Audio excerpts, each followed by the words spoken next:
Prenant la direction du Cordon d'Or, le restaurant du lycée technique et hôtelier de Monaco s'est drapé les couleurs de l'Amérique du Sud et plus précisément du Pérou, le temps d'un déjeuner organisé par l'AMLA, l'association monégasque pour l'Amérique latine.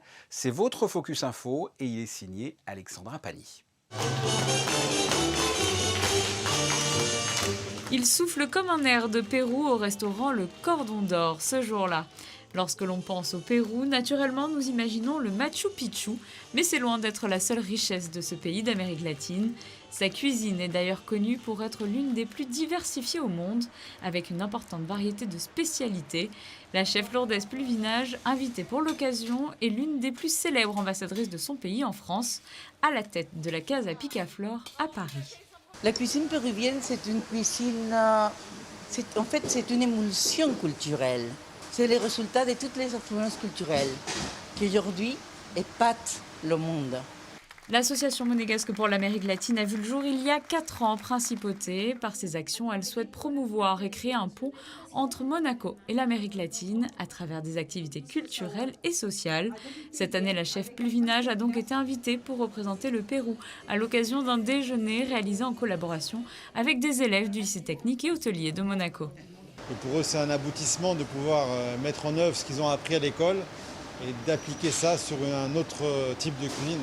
Au programme de ces 2 jours d'échanges culturels, des masterclass de cuisine et de bar sont dispensés. Les élèves peuvent ainsi découvrir les spécialités du Pérou et notamment l'un de ses cocktails emblématiques, le Pisco Sour. Alors, le pisco sour, c'est le juste équilibre entre l'acidité du citron vert, le sucre de canne et le pisco. Voilà, avec quelques touches d'angostura.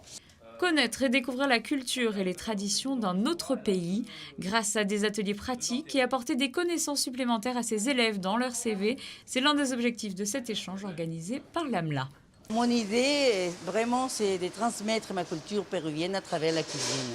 Il est 11h30 et on se prépare déjà en cuisine pour servir pour le déjeuner environ 80 convives.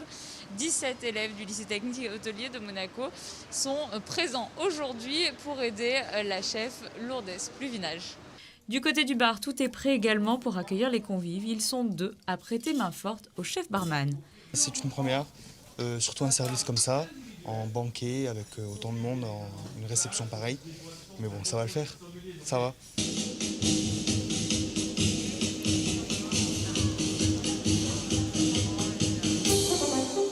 Pour accueillir les convives, la marinera, une danse traditionnelle du Pérou. Les invités prennent ainsi un ticket à destination directe de Lima. Puis à l'étage, les odeurs des plats s'échappent des cuisines en amuse-bouche, Saint-Jacques, cœur de bœuf et empanadas, ceviche de dos de cabillaud, causa, un plat typique du Pérou à base de pommes de terre farcies au crabe, puis un gigot d'agneau aux épices péruviennes.